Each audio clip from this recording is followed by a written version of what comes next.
pertenecéis a un grupo de más de 20.000 empleados y 1.3 billones de facturación. Salgo de la notaría de firmar y me voy directamente a las oficinas de esta empresa, que no me conocían de nada, nadie, a decirles, oye, ¿me veis aquí, joven y tal? Pues ahora soy el dueño. Jorge Peláez es un empresario hecho a sí mismo, a día de hoy CEO de Armonía España, y está compitiendo en la primera división dentro del sector servicios. Forma parte de una multinacional que a nivel europeo ya está consolidada. Desde que Jorge tomó el liderazgo en España, Armonía duplicó la cifra de facturación, consolidándose como un actor clave dentro del sector. O sea, al inicio, tus primeros pasos, esto yo creo que ayuda a muchos emprendedores que nos escuchan, era vender como un loco. Pero como un loco, era el único foco era reunirme con clientes. Yo vengo de comercial y es lo que más me gusta del mundo, es mi pasión. Cuando puedes acompañar en el crecimiento a alguien a tu lado, eso y vender, las mejores sensaciones del mundo en mi trabajo. Sí. Ahora, cuando una persona te decepciona o hace algo que va en contra de mis valores, lo paso muy mal. Hay veces que los equipos te dicen, es que tú no sabes lo que yo hago porque no has pasado por aquí. No, sí que pasa. Sí que pasa. Yo siempre le digo a mis equipos que lo único que no perdono es equivocarse 2 veces con lo mismo. Sinceramente no veo límites. No me parece que cambie tanto la película de facturar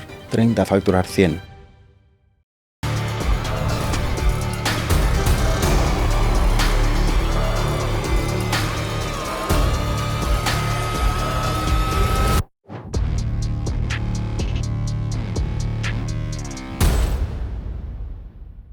Hoy tenemos con nosotros a Jorge Peláez, súper emprendedor. Tiene una historia un poco peculiar porque luego te ha adquirido un grupo, empezaste, lo vas a poder explicar, pero a día de hoy, para que la gente entienda, tenéis cifras macro, pertenecéis a un grupo de más de 20.000 empleados y 1.3 billones de facturación, pero tú en España, esta filial o esta sede la montaste tú solo desde cero, que a día de hoy tienes una oficina, bueno, ahora lo explicarás tú los números, pero quiero explicar a la audiencia que sí que se puede, sobre todo un mensaje de que sí que se puede crecer, empezando desde cero con prácticamente nada de recursos y iba a decir una palabra un poco más sonante, pero bueno, con mucha valentía, con gallardía. Sois más de 70 personas en oficina, 1.300 empleados, 30 millones de euros de facturación, bueno, muchas cosas. Jorge, ¿qué tal estás? ¿Bien? Muy bien, muy contento de estar Bienvenido, aquí. Muchas gracias. Oye, vamos a empezar a explicar, porque yo creo que tienes una historia, me la estabas contando un poco, yo os conocía, hemos hecho alguna cosa juntos, pero tienes una historia que es brutal y yo creo que es muy inspiradora para que la gente entienda que, porque claro, todo el mundo muchas veces, los emprendedores, tenemos creencias limitantes de, no, pues necesito mucho capital, o necesito contactos, o necesito... No, se puede empezar desde cero con mucho esfuerzo, que de hecho tú estabas contando todo el esfuerzo inicial que tuviste que hacer, que es brutal. Entonces, Jorge, vamos a entender primero cuál es vuestra empresa y luego, si te parece, nos remontamos al origen, que es muy chulo. Perfecto. Bueno, pues Armonía es una empresa de facilities. Nacemos en España en torno a 2014, Vale. De cero. Yo venía de este mundo de facilities tan apasionante y tan difícil. Claro. Para que la gente lo sepa, facilities, ¿qué es? Pues no, un poco en contexto. Vale, facilities es trabajar con capital humano para dar un servicio a otra empresa, vale. Sea seguridad, sea limpieza, sea mantenimiento. Perfecto. Bueno, pues esto Sí. al final es el sector facilities Sí. a nivel global. Yo vengo de ahí, vengo de una empresa que bastante importante, ya no existe, pero en su momento era bastante importante. Uh-huh. Y bueno, detecto, después de unos cuantos años ahí, veo que un sector tan complicado sí que tiene un pequeño nicho donde se puede ir a buscar margen bruto y valor añadido, que al final yo creo que es lo más importante, Claro. que es la recepción corporativa, que es el servicio de recepción corporativa para grandes corporaciones o grandes empresas, bueno, incluso pequeñas, que externalizan ese servicio. ¿Qué es recepción corporativa? Vamos a aterrizarlo bien. Bueno, pues es la persona que te abre la puerta en todas las oficinas cuando tú vas y a la que le dices, oye, vengo a ver Eso es. a Jaime. Pues ven, genial, vengo a ver a Jaime y ya te avisan para que tú puedas aparecer. Esto es muy sencillo contarlo así, pero hay mucho más servicios detrás, ¿no? Total. Gestión de salas, gestión de taxis, gestión de restaurantes. Al final hacen un poco también de secretarias de dirección. Hay hombres y mujeres, aunque se hable en femenino de esta profesión. Y bueno, sí que detecto que hay ese pequeño nicho y me voy al mercado a ver quién es el actor principal en recepción corporativa en Europa, claro, por así decirte. Y entonces pues el actor principal es una empresa, es Grupo Armonía, una empresa que en ese momento no se llama Grupo Armonía todavía, se llama Fondresi, y es una empresa francesa, vale, de un emprendedor francés que empezó en este sector porque también buscaba especializarse en lujo. Y tocó su puerta, con la suerte de que él es un emprendedor y entonces esta visión de emprender la tiene absolutamente. y le digo que, oye, ¿por qué no montamos esto en España? O sea, sin asociarme con él ni nada parecido. Sí que negociamos una entrada en el capital más adelante, en el caso de tener éxito, pero en un primer momento fue... Te iba a decir a pulmón, pero es que era el propio pulmón nuestro, ¿sabes? O sea, Total. No, es que quiero esto ponerlo en contexto porque, claro, la gente se estará imaginando, ostras, un gigante francés te inyectó muchísimo capital. No, es que prácticamente fue emprender desde cero. Me has dicho, vamos, 3.000 euros de montar la sociedad y poco más, ¿no? claro, se hicieron cargo Sí. del montaje de la sociedad, bueno, pues los 3.000 euros, y invirtieron, bueno, 10.000 euros para tener un poco de fondo de maniobra inicial de cara, oye, alquilar unas oficinas, lo poco que podíamos hacer en ese momento. Claro, pero por eso, o sea, lánzate a conquistar un país y abrir un país con ese capital, que es, por eso te decía que me parece una historia brutal. Ahora contarás la trayectoria y lo que habéis conseguido, pero es salvaje que con tan poco capital inicial, que es prácticamente cero, es marginal, hayáis conseguido en tan poco tiempo esa trayectoria. Entonces, quería dejarlo claro esto, que la gente lo sepa. Y entonces ahí empezáis a dar los primeros pasos, ¿no?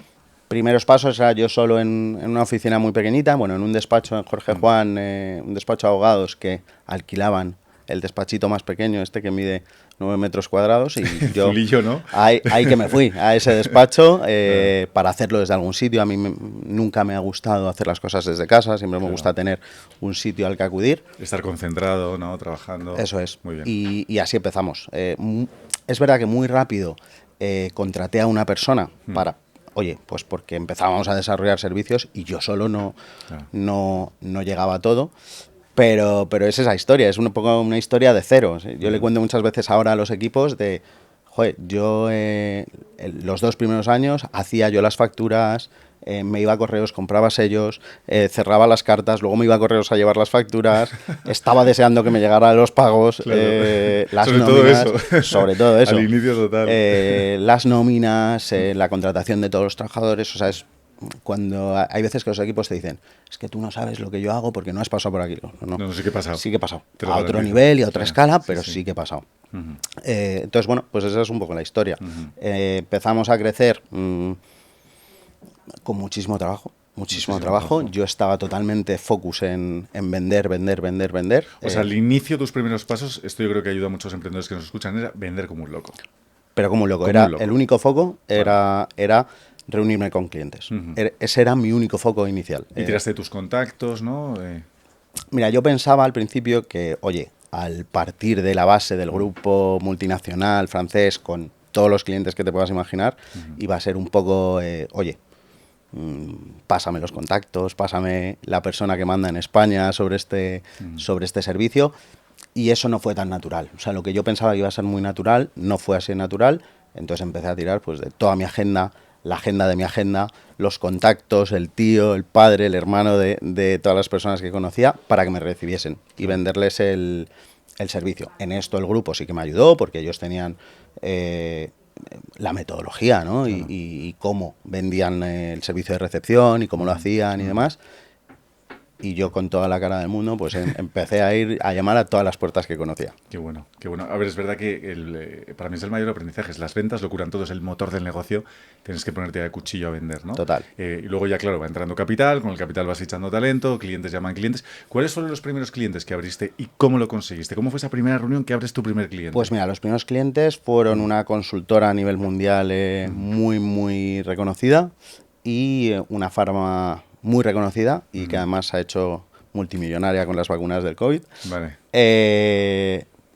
Y fue llamar, había en ese momento un responsable de facilities. Mira, no me acordaba de esta historia, pero es curiosa porque Vale. primero capté a la consultora. Vale. Y el marido, el responsable de facilities, su mujer era la responsable de facilities de la farma. Y entonces le habló del servicio. Y entramos. Yo me fui a hacer la presentación, a presentar la oferta, y a así sus entramos. oficinas, ¿no? A sus Físicamente. oficinas, sí. Claro, cuéntale, baja hasta el fondo del océano, sumérgete y vamos a recordar esta historia porque yo creo que todos los emprendedores que nos estén escuchando quieran empezar de cero, muchos que vienen del corporate y tal quieren, pero no se atreven. Este primer cliente es como subir el Everest, es como que te lo quieres imaginar, pero no te lo terminas de imaginar. Entonces, ¿cómo fue todo el detalle de abrir el primer cliente? Bueno, pues fue primero generar una pequeña relación personal Sí. con la persona que decidía, porque a lo mejor antes de cerrar el contrato nos vimos 10 o 15 veces. Vale. Yo Ah, fui, ostras, o sea, pico palas claro, y tirar la toalla. a vender, a Vale. decirle, oye, yo creo que os puede ir muy bien, vosotros tenéis una necesidad, Claro. me has contado ya que tenéis una carencia en este desarrollo, externalízalo, dame una oportunidad. Claro. Ahí empezamos, es verdad que lo externalizó, era una recepción muy grande, 2 oficinas tenían en Madrid y en Barcelona, y entonces nos dieron los 2 servicios, y a lo mejor pues ahí ya teníamos 8 trabajadores, quiero Vale. decirte, 8 recepcionistas trabajando en las recepciones, y empezó a ir muy bien. Vale. O sea, generé una relación personal con Qué bueno, él, Qué bueno. le gustaba el servicio, y bueno, pues le habló a su mujer. Tuve la suerte que le habló a su mujer. Se dio una oportunidad también en la otra empresa, y así empezamos. Claro, Claro. Y luego, pues claro, pues te lo he dicho antes, uno de ellos estaba ubicado en la finca, el otro en Goya.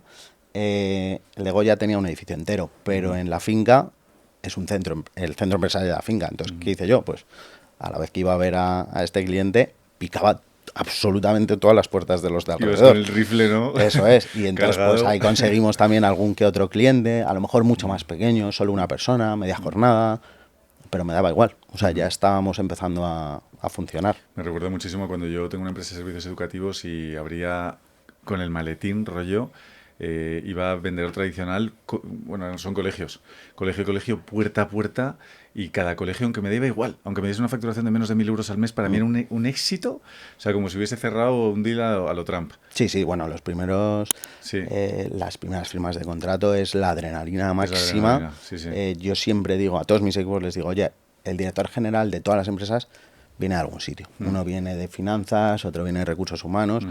Yo vengo de comercial, y es lo que más me gusta del mundo, es mi pasión. De hecho, cada vez que puedo acompañarles a vender, les acompaño. Qué bueno. Cada vez me piden que les acompañe menos porque tengo cierta tendencia a pisarles el mensaje, pero bueno. Te tienes que sujetar a la silla, me ¿no? sigue encantando. No, de verdad, porque no es ya por el dinero, esos primeros contratos yo creo que es de verdad muy inspirador. Luego, claro, estamos hablando de cosas muy pequeñitas, muy micro ahora vamos a hablar de una parte más macro que me interesa una barbaridad, liderazgo, estrategia, pensamiento, pero claro, pasas de que sea nada, que no exista, aunque sea un contrato de 1.000 euros al mes, a que sea una realidad, tenés una transferencia. Sí. Entonces, eso lo cambia todo, aunque sea una cantidad muy relevante, muy pequeña de dinero, eso lo cambia todo, ¿no? Eso te empieza a dar esperanza. Bueno, esperanza total, Bueno. y además un sentimiento de responsabilidad máximo. Total. Por esos clientes, que además te he dicho, siguen siendo clientes a día de hoy, que eso, joder, te reafirma, que un cliente sea cautivo durante 12 o 13 años te reafirma muchísimo. Total.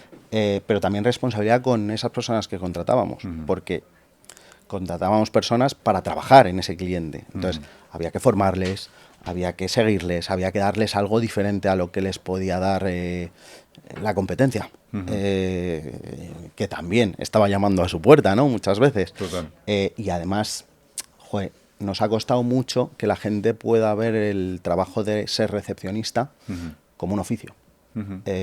Porque muchas veces es un trabajo puente. Oye, estoy estudiando o acabo de acabar la carrera. Es verdad que una carrera que me ha dado idiomas, que me ha dado saber estar, que me ha dado muchas cosas, pero es un trabajo puente. Yo aspiro a algo más. Claro. Y a mí eso me generaba mucha inquietud al principio. Oye, que me van a ir. Que lo peor que yo le puedo dar a un cliente es mucha rotación en el servicio. Sí. ¿Qué puedo hacer para que esto no pase? Pues ¿qué puedo hacer? ¿Qué se le puede dar a un trabajador para que quiera quedarse? Pues buen trato. Sí, en el buen trato está que las condiciones económicas sean un poco mejores. En el buen trato yo me di cuenta que estaba pagar 5 días antes, entre 5 y 6 días antes de que acabase el mes, que en el buen trato estaba formar. Entonces empezamos a dar formación gratuita a todos nuestros colaboradores. Bueno, al final dar algo diferencial. Conforme vas creciendo, esto va siendo cada vez más difícil, pero en un estadio inicial era diferencial. Claro, porque ahora son 1.300 trabajadores que tienes en la compañía, ¿no? Sí. Vale, vamos a entrar ya en materia un poco más macro. Si quieres nos puedes ir dando pinceladas de cómo vas construyendo el camino, ¿no? Pero, ¿cómo te vas formando tú como líder y cómo se gestiona realmente una compañía de más de 1.300 personas, ¿no? Porque, claro, hace unos 10 años, ¿no?, que fundaste la compañía, pues empezaste tú solo en la habitación de 9 metros cuadrados y de repente tienes más de 1.300 personas. ¿Cómo se evoluciona como líder y cómo aprendes para gestionar esto? Pues yo creo que es un proceso, no sé si es natural, pero es un proceso de crecimiento en paralelo a cómo va creciendo la empresa. O sea, obviamente el Jorge que dirigía hace 10 años en nada tiene que ver al Jorge actual. Esto también mis equipos, los que siguen conmigo desde el inicio, se encargan de decírmelo. Yo soy una persona súper impulsiva. Ser tan impulsivo hace que mi carácter muchas veces se desmadre un poco. Tienes carácter fuerte, ¿no? Muy fuerte. Y a veces tienes fuerte. pronto. A veces tengo pronto. Sí, lo que pasa que eso es lo que más intento controlar. Vale. El pronto. A mí me pasa, te entiendo muy bien.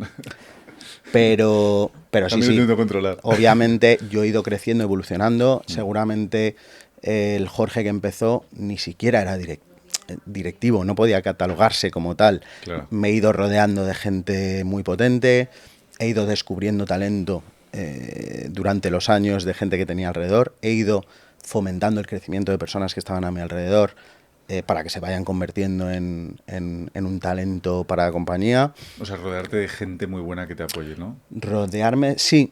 Lo que pasa, ¿sabes lo que pasa? Que los muy buenos facturando 3 millones, claro, a lo mejor no son tan buenos facturando 30 millones, pero porque cada uno, oye, las capacidades de cada uno también y las limitaciones de cada uno también hay que tenerlas en cuenta. Total. Y eso siempre me ha costado muchísimo. Separarme de la gente me ha costado muchísimo, sí, porque se generan lazos. Al final, cuando inicias un negocio desde cero y además alguien te ha acompañado en las noches sin dormir, en los problemas, en escucharte, separar ahí siempre me ha resultado muy, muy difícil. Claro, porque hay veces que tienes que llegar a un acuerdo de desvinculación, otras veces reubicar, ¿no?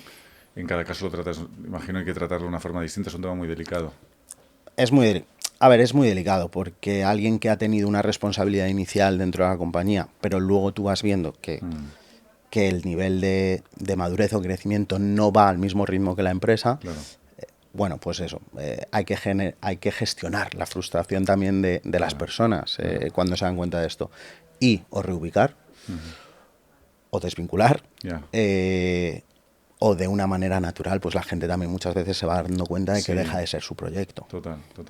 Jorge, para un emprendedor que va creciendo y que ha tenido este crecimiento tan vertiginoso, muy bestia, siempre hay momentos que son puntos de inflexión, ¿no? O que sirven como peldaño o escalón para volver a subir rápido, ¿no? Entonces, para ti, ¿cuáles han sido los grandes hitos o los milestones más relevantes de estos últimos 10 años, ¿no? Pues mira, empezando por el principio, te diría que el primero fue conseguir el primer cliente. Total, eso sin duda. Fundamental, sobre todo para darte confianza en el proyecto. Al final todos tenemos ciertas inseguridades y cuando pruebas, pues oye, el primer cliente te da muchísima confianza. El segundo te diría que es cuando llegamos al punto muerto, que al principio era muy bajito, ¿sabes? Obviamente. Pero ya pudimos financiar absolutamente todo. O sea, no perder dinero, ¿no? Ese break-even y luego a partir de ahí EBITDA positivo, sí, ¿no? No perder dinero, vale. Incluso pagarme a mí, claro. No medir tanto los gastos. Te iba a decir, la primera cosa que yo me permití fue una plaza de parking, para no ir en moto a trabajar todos los días y poder ir en coche también. Vale. Pero me costó mucho. Claro, claro. Te iba a decir, no mucho esfuerzo, me costó mucho darme ese capricho. Capricho, una plaza de garaje, capricho. Yo al principio lo veía todo igual, ¿eh? Sí, al principio fue como, ¿sabes? Porque lo tenemos que quitar de aquí para pagar 150 euros de plaza de parking, o sea... pero bueno, pues... Es importante. Pues bueno, te digo un pequeño detalle. Hay una estrategia de Juan Roig que a todo su equipo directivo les hace coger un céntimo de euro y todos los días llevarlo en el bolsillo, para que nunca se olviden de lo importante que es vigilar bien los gastos y que claro, que ahora están aquí, pero que al principio era todo medir al milímetro, como dices tú, ¿no? Sí. Al principio era, pues eso, céntimo a céntimo, casi. Te diría que el segundo momento un poco complicado para mí, de hecho lo pasé muy mal, fue cuando no podía financiar absolutamente todo. Tuvimos un crecimiento grande, a lo mejor llegamos, no sé, pues no es el primer millón, pero a 700.000 euros más o menos de facturación, y ahí yo no podía pagar el IVA y pagar las nóminas de los trabajadores. Entonces empecé a pedir aplazamientos, lo que pedimos... Siendo EBITDA positivo, ¿no? Sí, siendo EBITDA positivo. Siendo rentable. Sí. O sea, un tema de cash flow, ¿no? Era un tema de cash flow, vale. Porque al final nuestros clientes pues nos pagan... bueno, ahora la ley ha cambiado y es, 60 días, pero bueno, esto sí se puede... 60 días, día 30, ya son 90 días. Son 90, sí. Entonces, bueno, pues a 90 días nosotros adelantábamos las nóminas todos los meses. Pues claro, no teníamos pulmón para esto. Al final, si ya estábamos facturando 700.000 euros, digamos que las nóminas para nosotros en ese momento eran 500.000. Claro. Entonces yo tenía 1,5 millones ahí fuera y todavía no había ingresado nada. Claro. Y entonces llegué a un punto en el que no sabía cómo gestionar esto. Me dio noches sin dormir. La primera vez que sufrí ansiedad en mi vida de ¿cómo hago esto? Claro. Y oye, fue tan fácil como ir al banco, enseñarles nuestros números y que me dieran una línea de crédito. Claro. Pero ese fue el primer momento que dije, una cosa que esto se pone serio, Claro. tengo una responsabilidad con toda esta gente, entonces tengo que pagar las nóminas, sí o sí. Y el IVA, bueno, pues el IVA ya veremos, ¿no? Era lo que Ir aplazando IVA a veces, ¿no? Depende de la cantidad. El problema fue cuando me negaron el aplazamiento, lo íbamos aplazando y hubo una que me lo negaron. Claro, si ya esa cierta cantidad acumulada. No se te ocurrió, oye, voy a llamar al francés, ¿no? Que me va a entender bien, que es emprendedor, sabe de qué va la peli. Sí, pero ahí sabes el ego del emprendedor. Para mí eso era una debilidad, mostrar una debilidad. Ya te entiendo. Y yo nunca quise mostrar esa debilidad. Ya te entiendo. A mí me ha pasado también. Luego con el tiempo te das cuenta que todo lo contrario, que no es una debilidad, es un tema de management, de business y fin. Luego lo comenté con él en un momento, en una reunión que hicimos, y me dijo, normal. Pero es que hubieras tenido la transferencia al instante, ¿sabes? O sea, ¿cuánto necesitabas? Hubieras tenido la transferencia al instante. Claro. Pero bueno, también, oye, eso fue formando mi carácter, fue formando lo que yo pensaba que teníamos que ir respondiendo, cómo teníamos que hacer las cosas. Y fue, yo lo considero un hito importante. Yo me acuerdo que yo soy una persona que me cuesta mucho compartir y en ese momento yo no compartía con nadie. Compartir debilidades, ¿no? Compartir debilidades. Mostrar vulnerabilidad, ¿no? Eso es. Sí, también he aprendido con el tiempo. Eso que me has preguntado antes de cómo se va forjando un emprendedor, he aprendido con el tiempo. Sí, porque al principio me siento muy identificado contigo, Jorge, porque al principio tienes un poco de síndrome del impostor, ¿no? De, oye, ya lo estoy logrando, estoy cerca de ese millón y tal, pero en cualquier momento algo así se tambalea y se cae todo, ¿no? Sí, sí. Y entonces de repente ya no era el empresario guay que empiezo a ser, ¿no? Es duro eso. Y además no tienes la experiencia para tener conversaciones maduras contigo mismo. No tienes la experiencia, seguramente tampoco tienes el entorno. Claro. Me hubiera encantado, por ejemplo, una experiencia de este tipo, pues poder compartirla con mi padre. Lo que pasa es que mi padre falleció cuando yo tenía 20 años y esto no lo pude hacer. Pero sí, obviamente. O sea, es no poder compartir, no querer mostrar debilidad, tu entorno más cercano, o sea, tus amigos del colegio, de la universidad, ven que tienes éxito, entonces ¿cómo vas a compartir una debilidad? ¿Sabes? ¿Cómo les vas a decir, oye, que esto lo mismo se me va al garete porque no soy capaz de pagar el IVA? Y es una armadura muy pesada. Muy pesada, muy pesada. Sí. Noches sin dormir, todas las que tú quieras. Todos los que os sentáis aquí, que sois emprendedores y empresarios de éxito, todos contáis... Claro, como ya habéis llegado a una cuota que decís, vale, ya puedo contar lo malo, me remonto 5 o 7 años atrás y ya puedo contar los sufrimientos y la travesía del desierto, todos tienen historias para no dormir. De, bueno, a punto de la ruina 3 veces, aunque ahora les vaya increíble. Y en este sofá es guay porque lo cuentan ya con la tranquilidad de haberlo superado, ¿no? Yo tengo dos, porque tengo esta inicial, que es muy graciosa, ¿no? La de, oye, no llego, me está yendo de coña, pero no puedo pagar nada, no me puedo financiar. Y luego es la que hemos vivido absolutamente todos los que nos dedicamos a los negocios, que es es un parón a nivel negocio y a nivel parar todo lo que venías haciendo y todo lo bien que venías haciendo, muy potente. Y ahí sí que fueron, además yo me acuerdo, mi mujer justo estaba embarazada, de mellizos, y yo estaba que no dormía ni una sola noche. Ni una noche. Claro. ¿Y ERTE? ¿O qué hicisteis? Pues mira, ahí ya éramos, en este momento facturábamos como 16 o 17 millones, o sea, ya habíamos crecido mucho.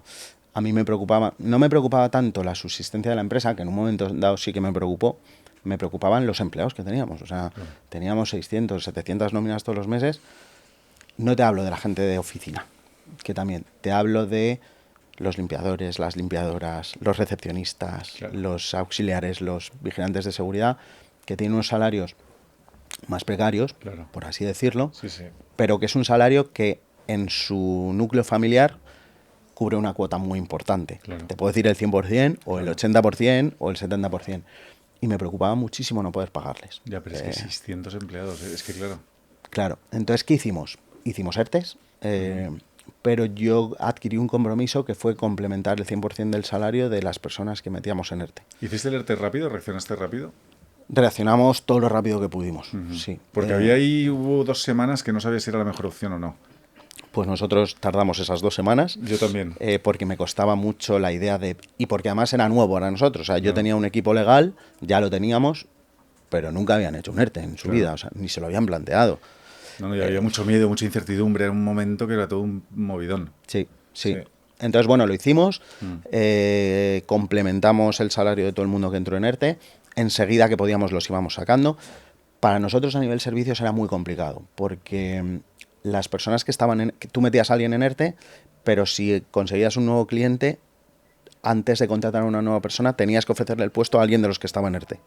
Entonces, claro, era una pescadilla que se mordía la cola, porque a lo mejor yo era un servicio en otro sitio, pero muy desubicado con el primero, entonces me costaba mucho y tenía que justificar que no a una de las personas que estaba en ERTE no la sacaba para llevarla a otro servicio.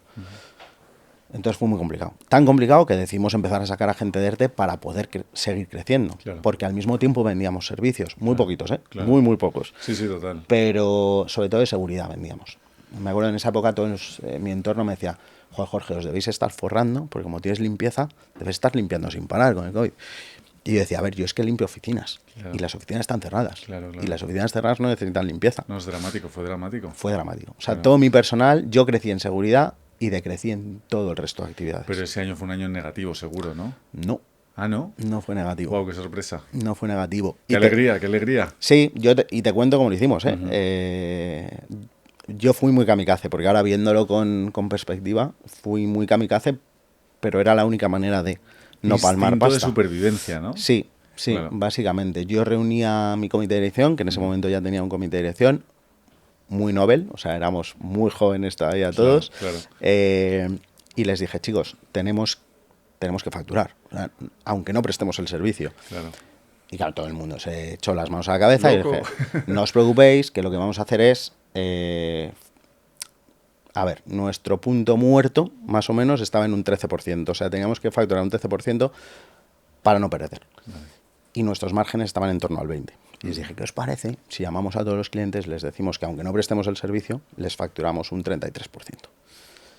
Claro, me dijo, yo me acuerdo del director comercial que teníamos en esa época, que ahora es gran amigo, ya no está con nosotros, pero es un gran amigo, y me decía, Jorge, yo lo voy a hacer, pero estás loco, porque todos los clientes nos van a rescindir.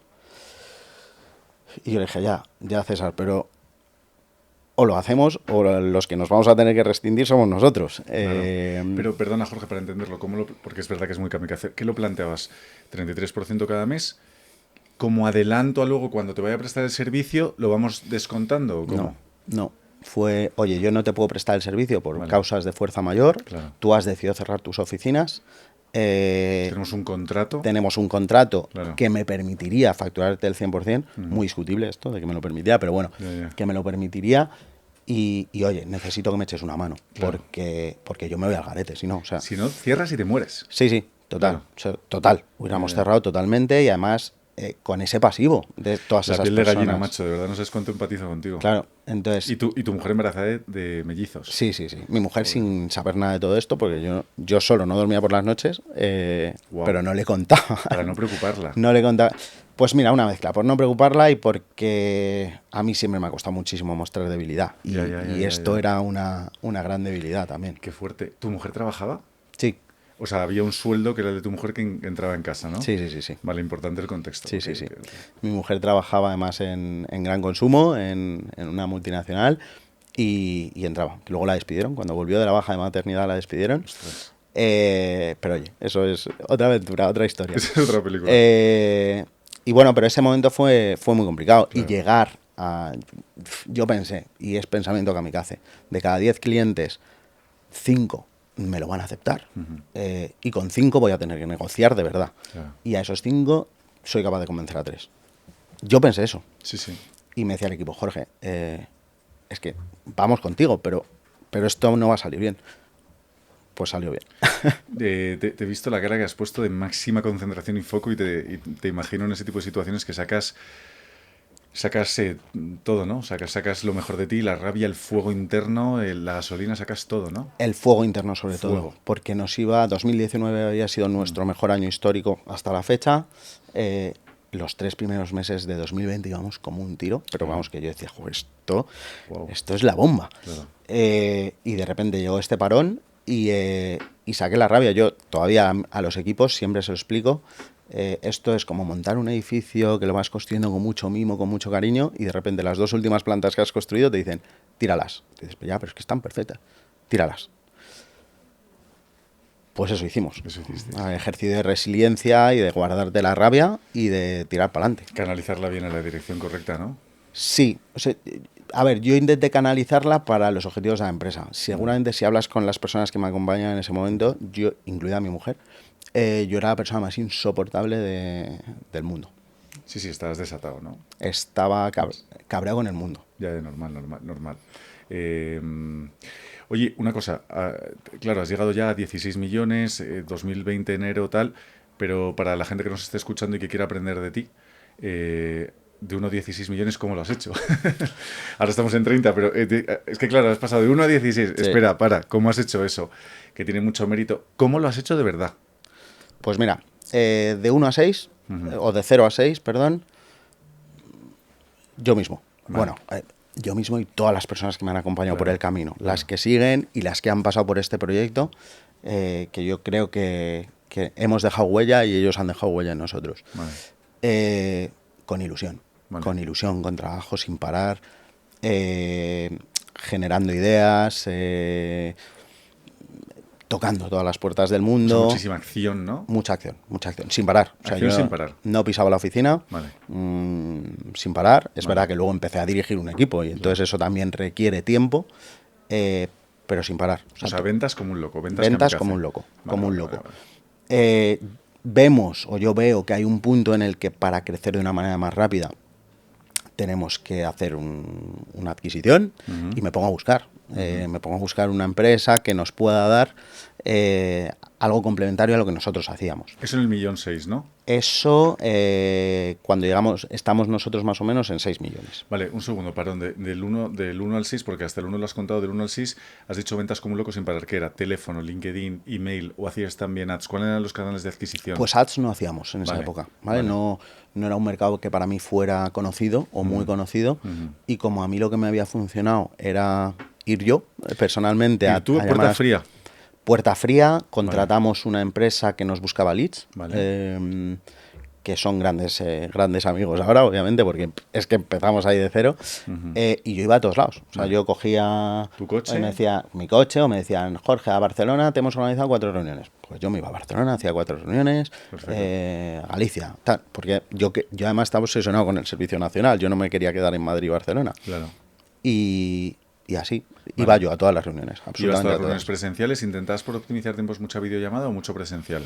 Mucho presencial. Vale. Yo la videollamada empecé a darle mucho más uso, bueno, muchísimo uso, en 2020. O sea, a raíz de la pandemia. Claro. Antes, yo siempre he pensado que en el contacto personal y en el one-to-one era muy fuerte. Ganas, claro. Yo me lo creí, y yo iba a eso siempre. Sí. Algunos mercados me costaron más que otros. A mí Barcelona era una tierra por conquistar que yo no conseguía conquistar. Ahora ya sí, ahora ya somos muy grandes en Cataluña también. Qué bien. Pero yo me iba para allá. Claro, o sea, presencialmente me hablaban en catalán y yo decía, yo te voy a contestar en castellano.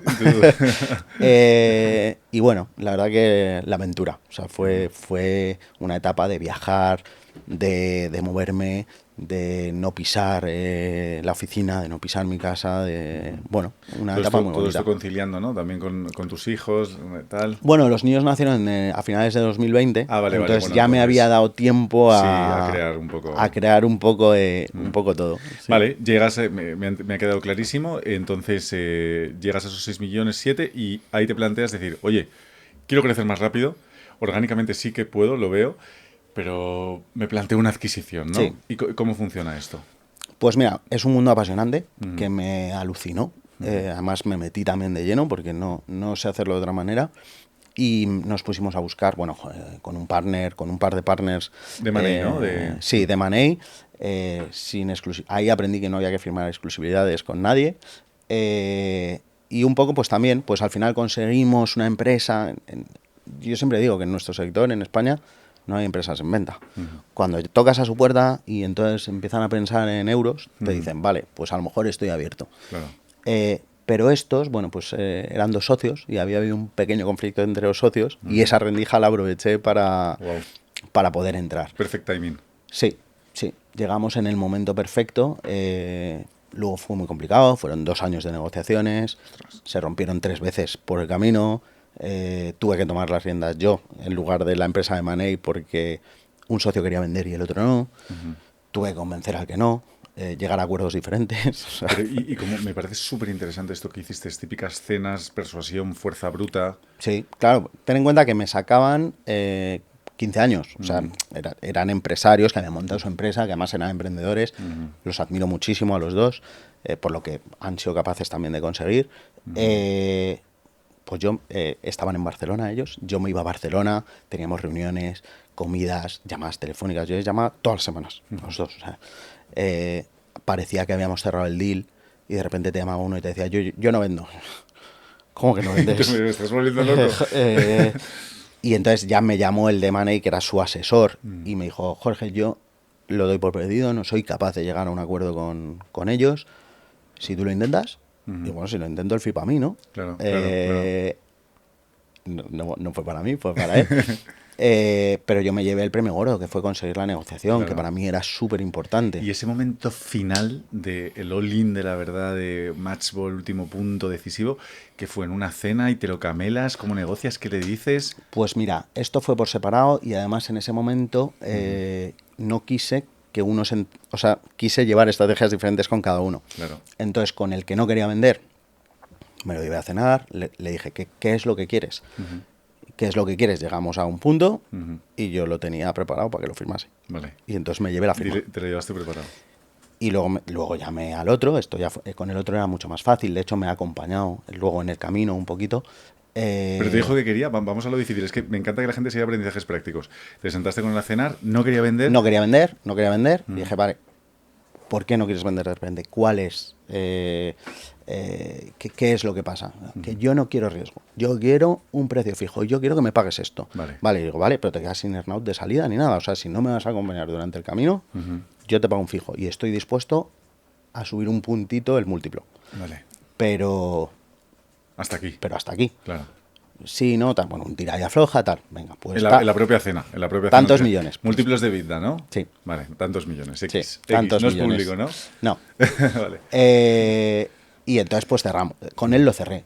Inmediatamente llamé al asesor y dije, tengo el acuerdo con el que no quiere. Vale. Y le dije, pero ahora me dejas a mí llegar al acuerdo con el que sí quiere. Vale. Y entonces con el otro, que también me echó una mano porque asumió un poco más de riesgo. Es verdad que luego se llevó algún millón que otro más. Claro, porque asumió el riesgo futuro del earnout, ¿no? Eso es. Vale. Eso es. Pues llegué al acuerdo con el otro, fue muy fácil. Vale. La verdad, y seguimos teniendo muy buena relación a día de hoy. Pero para mí fue todo aprendizaje, fue todo nuevo. O sea, yo al final era un chico de 28 años o 29 años, no, perdona, 32 años en ese momento, Claro. Peleándome contra empresarios de 50. Claro. Con muchos más tiros pegados y con las ideas muy claras y además con unos cuantos millones ya en el bolsillo. Claro, que no es lo mismo negociar con alguien que claro, o sea, no. Son sus primeros millones que los siguientes. Eso es. Que los segundos, total. Pero fue un aprendizaje brutal, me encantó. Lo disfruté, lo pasé mal, pero lo disfruté muchísimo. Lo pasaste mal porque lo cerrabas y se te caía, cerrabas y se te caía, ¿no? Porque yo hubo un momento ya solo estaba foco en hacer la compra. Claro. De hecho, había un poco parado mi crecimiento porque estaba totalmente enfocado en hacer esa compra. Entonces, yo lo veía como fundamental. O sea, yo no me podía quedar sin eso. Y claro, cada vez que se rompía, decía, ¿esto cómo lo recupero ahora? Claro. O sea, ni mi ilusión. O sea, si esto se me cae, la ilusión ya se me va a ir al suelo también, claro, porque para mí era el siguiente paso. Claro. Entonces lo pasé muy mal por esto. pero al mismo tiempo aprendí, pero muchísimo. De hecho, es un mundo que me apasiona, el M&A también, por lo que vivía ahí y por lo que he visto luego. Luego he negociado también más compras y tal, que no han salido, pero ya con una base diferente, porque es que en ese momento no tenía ninguna base, solo la desesperación de querer conseguirlo. Claro. Imagino que ahí esa parte de mala leche y visceral sale a la luz, ¿no? Sale a la superficie. Sí. Y claro, no podía salir con ellos, porque ellos tenían que ver la mejor versión mía, pero con todo mi entorno, pues imagínate, esto fue en 2018, yo me casé en 2018, y mi mujer se comió absolutamente todos los preparativos de la boda, absolutamente todo. Pobres nuestras mujeres, lo que tienen que aguantar. Sí. Vale. Oye, entonces ya llegamos a ese punto, ¿no? Y ahora estáis en 30 millones. Entonces vamos a esta siguiente etapa de crecimiento de los 16 de tal. Claro, nos juntamos las dos empresas. Sí. Llega un momento muy chulo, pero también muy complicado, que es la fusión de dos empresas con mentalidades diferentes y con maneras de hacer las cosas diferentes, culturas diferentes y localizaciones diferentes. ¿Se fusionan a todos los niveles, nombre, cultura, procesos, absolutamente todo? Sí. Vale. Sí, porque adquirimos el 100%. De hecho, el día que yo salgo de la notaría de firmar y me voy directamente a las oficinas de esta empresa, que no me conocían de nada, nadie, excepto algunos directores, a decirles, oye, pues me veis aquí, que pues eso, joven y tal, pues ahora soy el dueño. Entonces vamos a empezar a trabajar de esta manera. Vale. No os preocupéis, que en las próximas semanas tendré reuniones individuales con cada uno de vosotros. Y eso hicimos. Lo que pasa es que yo pensaba que iba a ser mucho más fácil y esa fusión fue mucho más complicada. O sea, al final nos llevó 2 años y luego vino. Entonces, y el nos terminó de unir. Entonces, bueno, lo que te decía, fusionar dos empresas que son diferentes, con maneras de trabajar diferentes, alguna más avanzada que la otra, ¿no? Porque el comprador era más pequeño que la empresa que adquirimos y no teníamos la misma estructura. Yo no tenía director financiero o directora financiera, no tenía director de recursos humanos, no tenía todo esto. ¿Por qué? Porque teníamos una gestoría, estaba yo, no pensaba que todavía fuera necesario.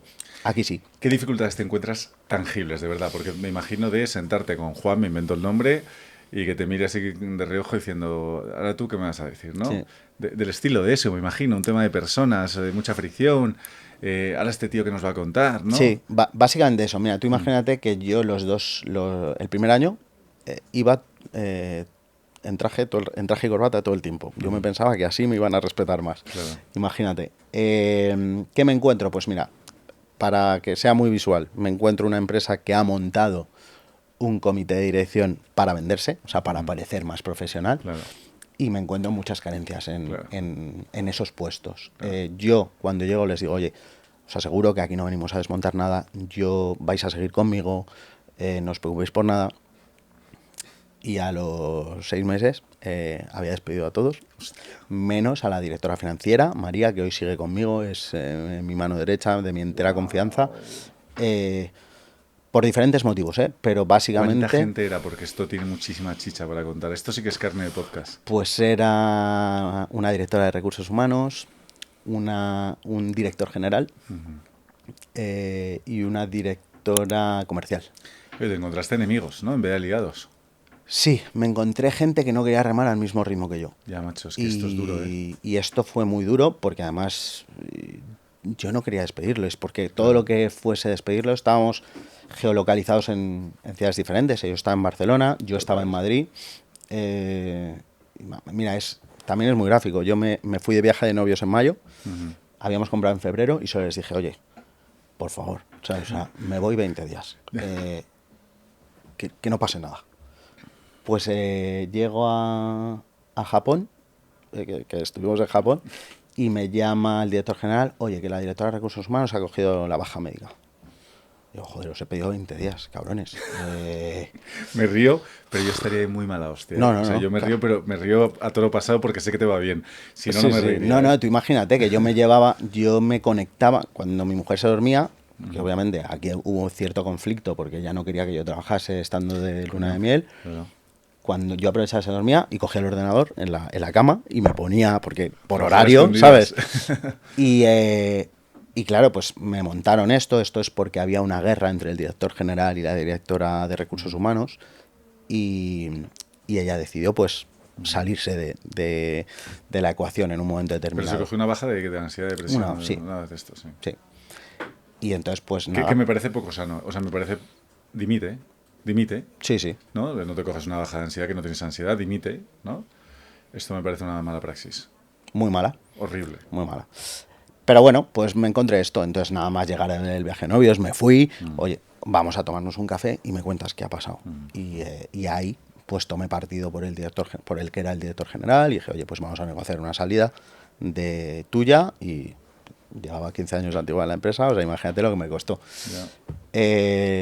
Y luego pues, oye, por un tema de contracultura pues también fueron saliendo el resto. Porque... O sea que al final lo que te sirvió esta adquisición es para quedarte con una cartera de clientes que sí que era sólida y no perdiste los clientes, ¿no? No perdí ningún cliente. Ni un cliente. Ni un cliente. Vale, porque aquí vendría mi miedo como founder. ¿Sabes? Perder los clientes, oye, se me va el equipo, te pueden hacer alguna trastada por detrás, llamar, intentar que el cliente se vaya. Cuidado con eso, que a veces Sí, puede pasar. Alguna cosa ahí de mala lo fe. bueno, entre comillas, es bueno, pero no tenían el nivel como para poder hacer eso. Ya, o sea, ya. fue medido. El que tenía mucho poder era uno de los fundadores de la empresa y era el que estaba de mi parte. Entonces, Vale. ahí hemos seguido colaborando muchos años. Él ha seguido, trabajando como colaborador externo durante unos cuantos años y tenemos buena relación a día de hoy, aunque ya no colabora con Armonía, pero tenemos muy buena relación. Vale. Pero eso fue muy complicado. O sea, de hecho todavía, fíjate que ya adquirimos la empresa en 2018, o sea, han pasado 8 años y todavía salen ramalazos de lo anterior. Wow. Entonces, obviamente ya los ¿Ramalazos clientes... de qué tipo? Como aprendizaje, no cuentes justo lo que no quieras contar, pero de logística, de comercial, de qué. Sí, de comercial y de contracultura. De contracultura. Sí, de contracultura. Al final yo creo que tengo una cultura muy marcada, con unos valores muy marcados, con un afán de crecimiento muy... Muy a la ofensiva, ¿no? Sí. Venga, vamos a definirte como líder y cuál es tu cultura. Que me parece muy interesante saber. Vamos a hackear el cerebro de Jorge. Qué difícil, porque ni siquiera sabría yo cómo hacerlo. Claro. Mira, yo siempre le digo a mis equipos que lo único que no perdono es equivocarse 2 veces con lo mismo. Vale. Los errores los cometemos todos. No Yo soy el pasa nada, primero, cometo errores cada día. Sí. Eso sí, aprendo del error, entonces no lo vuelvo a cometer. Claro. Y otra cosa que les pido a todos es venir con el problema, genial, pero con la solución también, o al una menos posible con solución. una posible solución pensada. Sí. Y a partir de ahí construimos. Sí. Yo tengo las oficinas, pues como tú, espacios abiertos, Sí. todo el mundo entra. Bueno, yo no tengo ni puertas, o sea, yo estoy en medio del meollo, tanto en la oficina de Madrid como en la de Barcelona. Eso quiere decir que todo el mundo viene a mi mesa cuando quiere. Ostras, ¿te puedes concentrar? Sí, si no, ¿sabes lo que yo hice en el momento de crecimiento? Tener muchas salas de reuniones. Vale, entonces, si te quieres aislar, alguien se vas quiere a aislar, sala. se va a la sala, se va a una sala, Sí. tenemos también como phone booths. O sea que montasteis phone booths, ¿no? Salas de reuniones. Sí, salas de reuniones, espacios donde pudiéramos tener cierta privacidad. ¿Sabes lo que pasa? Cuando yo he estado en otras empresas, y esto también se lo cuento a toda la gente que trabaja conmigo, a mí lo que más miedo me daba era lo que pasaba dentro de un despacho y yo no podía ver. Vale. O en una sala de reuniones que yo tampoco podía ver. O sea, miedo entre comillas, pero Sí. cierta inquietud, ¿no? ¿Qué está pasando Sí. y por qué no nos podemos enterar todos? Sí. Y como yo soy muy soñador, Sí. pues en ese momento ya dije, yo cuando sea el jefe no va a haber esto. Y entonces en mis oficinas no hay, o sea, son espacios abiertos, todo es un espacio abierto. ¿Los de ventas también? ¿No necesitan estar cerrados para Los de ventas también. Lo que pasa Vale. es que ocupan todas las salas de la oficina. Claro. Vale. Pero sí, o sea, todo abierto. Las salas de reuniones están insonorizadas, pero son cristaleras. Vale. Pues como esto. Sí, Para que la gente pueda ver lo que está pasando dentro. me encanta. Y se comparte todo mucho más rápido, la información fluye, se crea una sinergia, energía, me encanta. Totalmente. Lo que Sí. pasa que es verdad que yo tengo, pues todos los pools de gente están a mi alrededor y entonces cualquier persona viene porque yo también lo he permitido y lo he fomentado y no respeta a lo mejor un momento de estoy concentrado. Claro. Oye, Jorge. Y entonces, claro, yo ya reacciono, ¿sabes? Al oye, Jorge. Para mí es una ventaja. Bien. Es verdad que hay veces que tiene, oye, pues que es más difícil. Por eso yo el tiempo que más aprovecho en la oficina es cuando se va todo el mundo, a partir de las 6, Y de 6 a 8, ahí son 2 horas en las que puedes poner foco en cosas. Lo que pasa es que el foco principal es el negocio, y son ellos los que están en el negocio a día de hoy. Claro. Entonces, me va muy bien estar en contacto diario con todo esto. Claro. Oye, Jorge, ahora en oficina sois 70, ¿no? Ujú. Vale. ¿Cómo, además has venido aquí acompañado de un equipazo tuyo pro, cómo fichas a la gente del board, del C-level, el leadership team, ¿no? ¿Cómo fichas a los importantes? ¿Cómo les encuentras? ¿Cómo les convences? Vale, a ver, que son 2 cosas diferentes. ¿Cómo nos encontramos? Claro.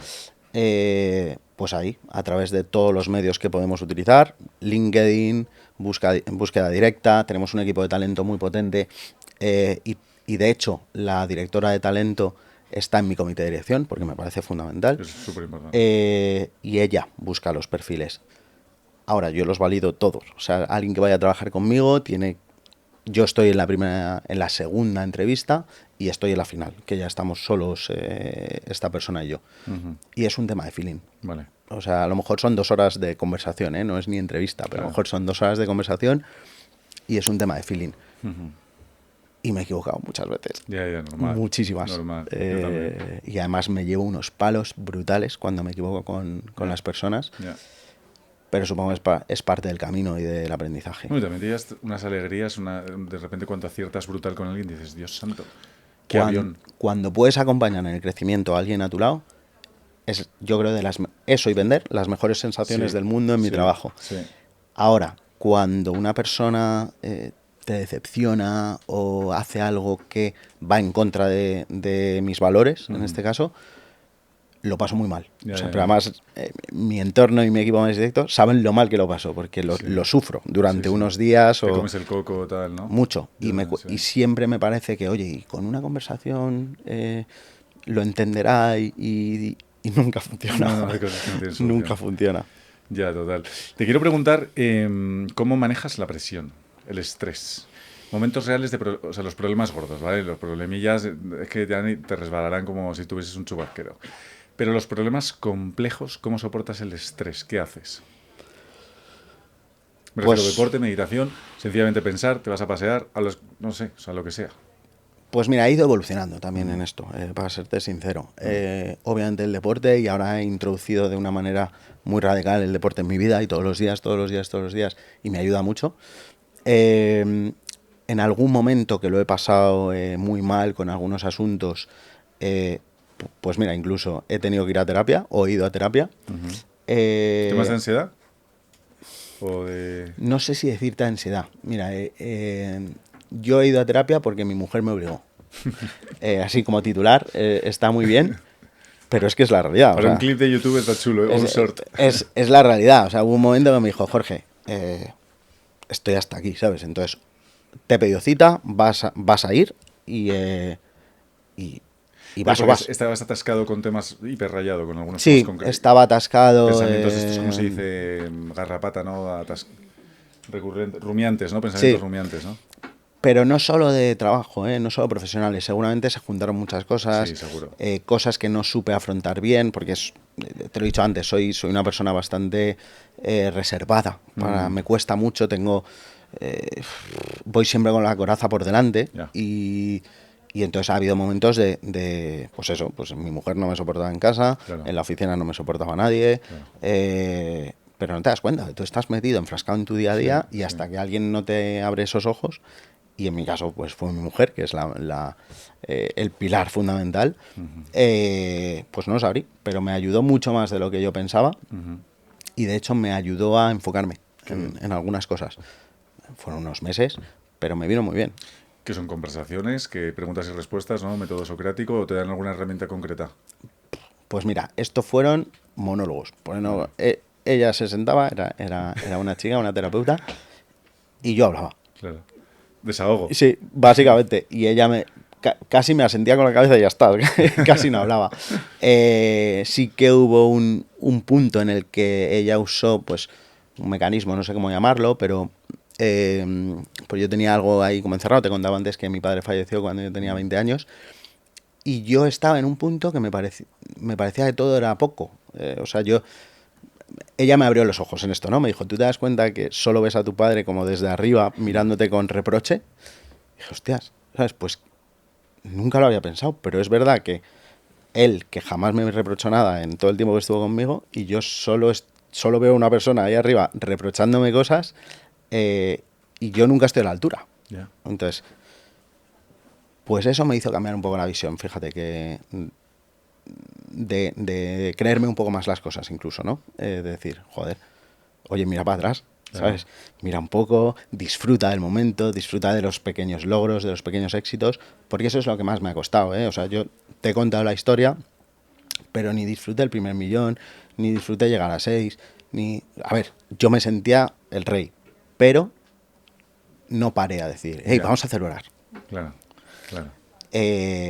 Y he aprendido a parar, ¿eh? Ahora estoy aprendiendo a parar, a disfrutar, a decir, oye, que esto va bien, ¿sabes? Que a lo mejor se te da mejor de lo que tú incluso te estás queriendo demostrar. Entonces, bueno, pues a la pregunta de cómo afronto esto, pues sí, pues con las personas que están a mi alrededor, intentando disfrutar de otras cosas que no sean trabajo, con deporte. ¿Por qué eres obsesivo?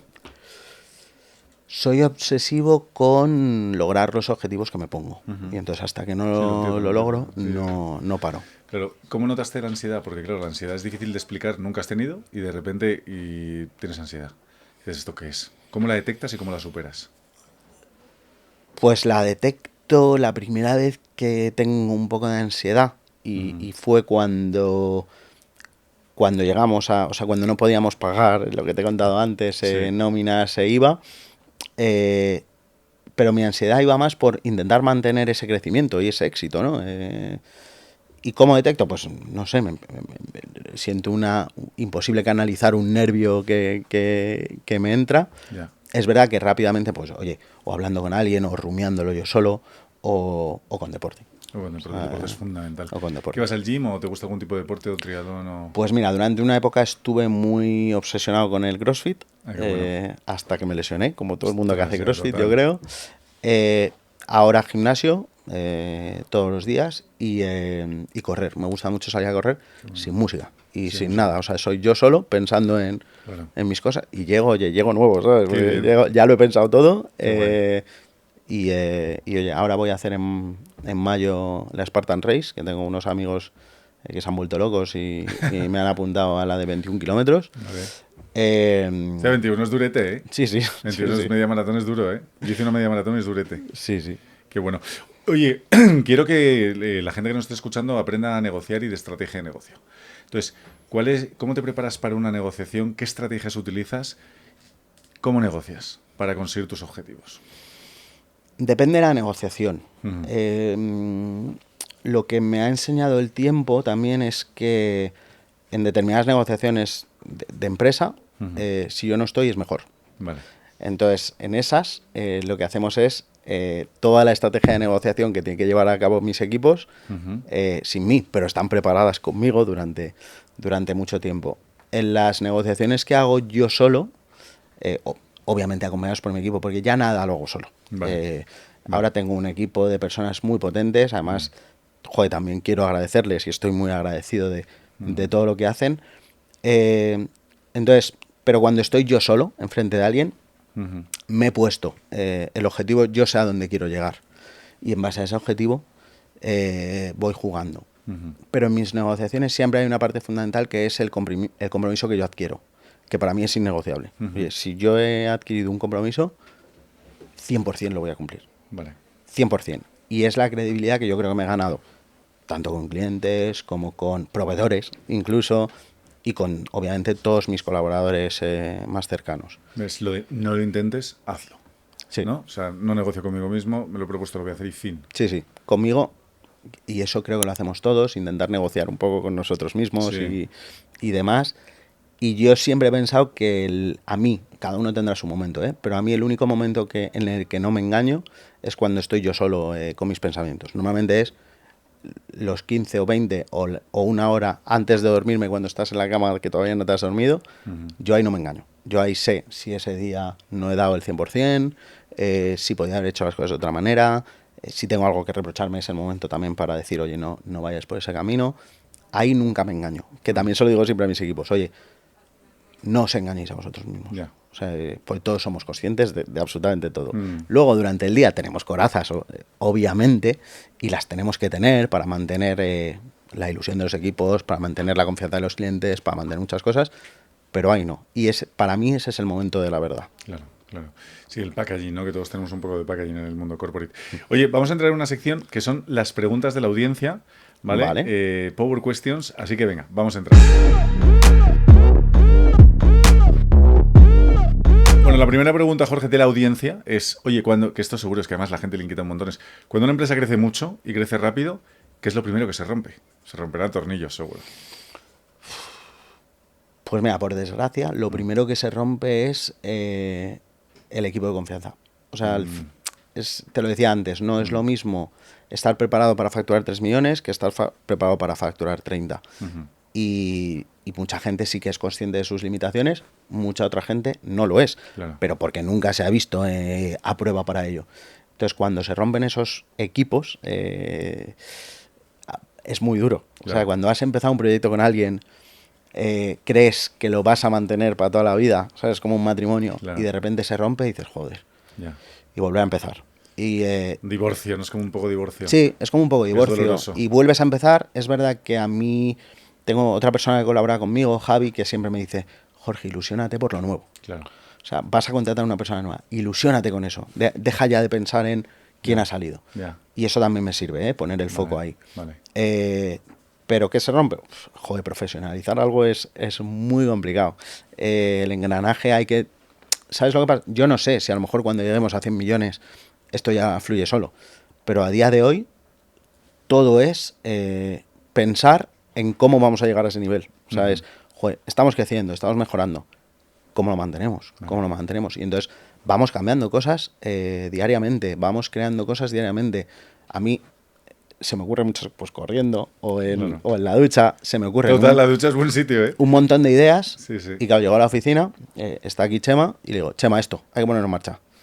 Y claro, se pone el equipo a ponerlo en marcha. Claro. Y tienen miedo a verte cuando entras, porque vienes con unas ideas cada día, ¿no? Sí, y hacen así. A lo mejor a mí se me olvida, yo les digo, vamos a ponerlo en marcha. Y claro, ellos se ponen a trabajar en esto y 2 meses después vienen con el proyecto de tal. Qué gusto, qué gusto. Es un gusto. Un equipo así. Tener gente que responde, que te entiende. Y eso es lo mejor. Es fundamental, es fundamental, sí. Vale, siguiente pregunta. Oye, ¿cómo negociar entrar en el equity de una compañía, ¿no? Porque claro, tú contabas al principio un poco que la fundaste, pero claro, con el socio francés, pero luego llega un punto que tú negocias entrar en el equity, ¿no? Y para ser socio relevante de la compañía. Entonces, estas negociaciones, ¿cómo lo hiciste? Pues mira, aquí hay una parte fundamental y hay que también ponérselo a él, que él cumplió su palabra, ¿no? Él tenía muy claro la palabra que había dado en el momento inicial. Y eso es fundamental, porque si él no hubiera querido, no hubiera sucedido. Lo segundo, pues ahí sí que tirar un poco de ego y además de confianza, de autoconfianza. Importante. Y decirle, no te preocupes, que esto, hay una ampliación de capital, yo me hago cargo de esto y el dinero lo vas a tener en el bolsillo ya. Claro. Y también te cuento cómo va un poco esto. Nosotros para hacer la adquisición todavía no teníamos fondos propios de todos esos millones que podíamos ahí pagar. Claro. Entonces ahí sí que el socio francés pone el dinero, pero a un interés leonino. Claro. Y entonces yo digo, bueno, pues también ahí se me enciende una luz y digo, ¿por qué no negocias con un banco español? Claro. Aquí que ya tienes buena relación con ellos y demás, en un momento en el que el dinero, oye, estaba más barato, y hago eso, me voy a un banco y digo, oye, necesito un préstamo de esto, ¿a cuánto me lo das? Pues al 2, teniendo en cuenta que lo tenía creo que al 9, wow. Pues oye, cogí, le devolví todo su dinero muy bien. Asumimos una deuda pues con un banco, muy rápida, una deuda a pagar en 4 años. Pero lo fundamental fue su palabra, que él es un hombre de palabra y además de confianza. Y luego, pues, esa pequeña negociación, ¿no? Con ellos pero a él también, al ser un emprendedor, pues oye, esa confianza y ese ego también le hizo mucha gracia. Entonces, bueno, yo creo que nos entendimos muy bien en ese sentido. Qué bueno. Oye, la siguiente pregunta es ¿qué cambia dentro de ti cuando creces tanto? ¿Vale? Como emprendedor. Y te lo quiero vincular, añado, esta pregunta la ha hecho Laura de Jaén, pero quiero preguntarte una cosa, es decir, claro, porque muchas veces el síndrome del impostor te puede perseguir toda la vida. Porque claro, si tú estás en 30, pero quieres 100, estás en 100, quieres 500, estás en 100 y eso es verdad, pero para 500 todavía eres impostor, ¿no? Entonces es complicado. Entonces, ¿qué cambia dentro de ti cuando vas creciendo tanto y tan rápido? Pues mira, yo creo que hay una parte principal que cambia y es tú vas creciendo a nivel profesional y vas siendo un profesional más completo, 100%. ¿Qué hace que crezca? La confianza en ti mismo. O sea, yo siempre he tenido mucha confianza en mí mismo, siempre, pero también tengo mis miedos, obviamente, y mis inseguridades. Poco a poco vas consiguiendo hitos y esos hitos te hacen tener más confianza en ti mismo y en lo que puedes lograr. Esto lo decía Rafa Nadal. Justo eso, que vas ganando partidos y dices, coño, confío porque estoy ganando partidos. Claro, ¿no? puedo seguir ganando. Claro. Pues es un poco eso. Yo creo que tengo una facilidad para convencer a mis equipos de hacia dónde podemos llegar, para convencerles de mi mensaje y para aprovecharme de lo talentosos que son para llegar a los siguientes estadios. Entonces, lo que va ganando es... yo he ido ganando en madurez. Claro. Y esa madurez me ha ido convirtiendo en un profesional mucho más completo. Y me he sabido rodear de gente, y cada vez estoy más rodeado de gente que no me dice lo que quiero oír, sino todo lo contrario. Eso es buenísimo. Me dicen lo que no quiero oír. Eso es buenísimo. Y aunque hay veces que me repatea, o siempre me repatea, pero luego le doy muchas vueltas a eso. Claro. Intento cambiarlo. Entonces, yo creo que al final yo he ido creciendo, mi equipo ha ido creciendo y me he ido rodeando de gente cada vez mejor. Qué bueno. Jorge, estamos llegando a la recta final del podcast. Está siendo brutal, muchísimos aprendizajes, sobre todo realistas. A quien quiera empezar de cero ve este podcast y dice, coño, vale, eso, este sería el roadmap, ¿no? Puedo seguir una especie de guía paso a paso. Vamos a proyectar el futuro. Vamos a imaginarnos el futuro. A día de hoy estáis en un equipo de 70 personas, 30 millones, 1.300 profesionales en las calles, en las empresas B2B. ¿Cómo te imaginas el futuro de tu compañía de aquí a... Proyecta lo que quieras, 3, 5, 10 años. ¿Cómo te imaginas el futuro? ¿Cuál es tu visión? ¿Cuál es tu ilusión? ¿Cuál es tu deseo? Pues mira, yo soy un poco enemigo de proyectar a largo plazo. ¿Vale? Largo plazo para mí pueden ser 10 años, no 5, porque si un director general no proyecta 5 años hay algo que no está haciendo bien. Total. Si algo me ha caracterizado es que siempre he pensado que no hay límites. O sea, para mí los límites, oye, hay límites, te contaba antes, cuando llegamos al primer millón, pues había un límite económico. Pero donde estamos ahora, creo que no hay límites de crecimiento. Tenemos cash flow para crecer, tenemos las buenas personas para ir creciendo acompañados de ellos, tenemos un know-how del mercado muy grande, tenemos un objetivo de hacia dónde queremos ir. Entonces, sinceramente, no veo límites. No me parece que cambie tanto la película de facturar 30 a facturar 100. Sí, estamos hablando de triplicar, pero no me parece que vaya a cambiar nuestra mentalidad. ¿Qué me preocupa? Me preocupa ser capaz de mantener la misma filosofía facturando 30 que facturando 100. Yo llevo hablando de boutique desde que empezamos, porque éramos una boutique. Ahora he querido trasladar el concepto boutique a facturar 30, que todavía somos pequeños, y me gustaría mantenerlo con 100. O sea, ese es mi objetivo. ¿Dónde me veo? Pues me veo en 100, que es el objetivo que tenemos marcado, establecido, y donde seguramente ahí llegará el momento de plantearse otra meta, una nueva meta. ¿Internacional o cosas o dentro de España se puede llegar a los 100? Dentro de España se puede llegar a los 100. Vale, hay tamaño de mercado. Hay tamaño, hay potencialidad de mercado, hay en algunas actividades todavía falta de madurez y entonces eso nos hace que pueda haber un crecimiento más rápido. Me encantaría en un momento poder incluir Portugal en la ecuación, pero eso me está costando la vida. Claro. Me está costando la vida porque no encuentro lo que quiero. Estoy buscando, sin parar, empresas allí, pero no encuentro lo que quiero. Claro. Que vaya a ser fácil, quiero decir, fácil, entre comillas. Ya, es distintas culturas, formas de pensar, pero bueno, entendido. Jorge, vamos a cerrar el podcast. Mil gracias, ha sido brutal. Vamos a cerrar el podcast dando un consejo a de verdad la gente que quiera emprender, que se quiera lanzar, que de verdad lo quiera hacer. y que todavía esté que mira y dice, no me atrevo, no me atrevo. Quiero y todos los días me levanto queriendo, pero no me atrevo. Un consejo que puedas dar o que a ti te hayan dado que sea brutal y te ayude a tomar acción. Pues mira, yo te diría dos. El primero, yo creo que cuando emprendemos siempre pensamos que tenemos que crear algo de cero. O crear algo que no esté en el mercado, ¿no? Y eso es muy difícil. Bueno, sí, claro, hay gurús que de repente se inventan un servicio o un producto. Sí, Steve Jobs, pero vamos, es poco. O que Elon dices, Musk. joder, Claro. ¿sabes? Pero no es necesario. O sea, hay veces que tú puedes tener una visión de algo que está en el mercado, obviamente, y que lo puedes mejorar. Algo que puede entrar en competencia con otra cosa que haya en el mercado que sea buena. Y yo creo que lo único que hay que poner son ilusión y ganas. O sea, si tu foco 100% es conseguir algo, y tú eres el mayor ejemplo también, enfócate en eso. Luego las cosas, el éxito se va buscando, el éxito no llega solo. Y a mí solo me ha servido el trabajo durísimo. Total. Y el luego rodearme de personas que se sientan identificadas con el proyecto, porque creo que es fundamental. O sea, al final, nosotros en la oficina, las personas de oficina nos llamamos Harmoniers entre nosotros, y creo que hay una manera de identificarse con lo que tú estás haciendo y con cómo lo estás haciendo, porque vender, oye, todo el mundo puede vender algo, y lo importante es el cómo, es focalizarse en cómo hacerlo. Entonces yo creo que lo principal para un emprendedor, que no tenga miedo. No sé si un emprendedor puede tener mucho que perder o no, pero en un primer momento la inversión no es muy grande, y que tenga mucha ilusión. Qué bueno. Ilusión y muchísima acción diaria, ¿no? Muchísima acción. O sea, acción sin parar. No puedes parar a respirar, Vale. puedes parar a pensar, pero a respirar no. Qué grande.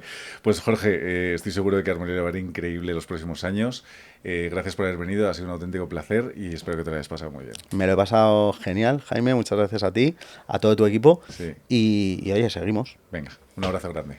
Un abrazo.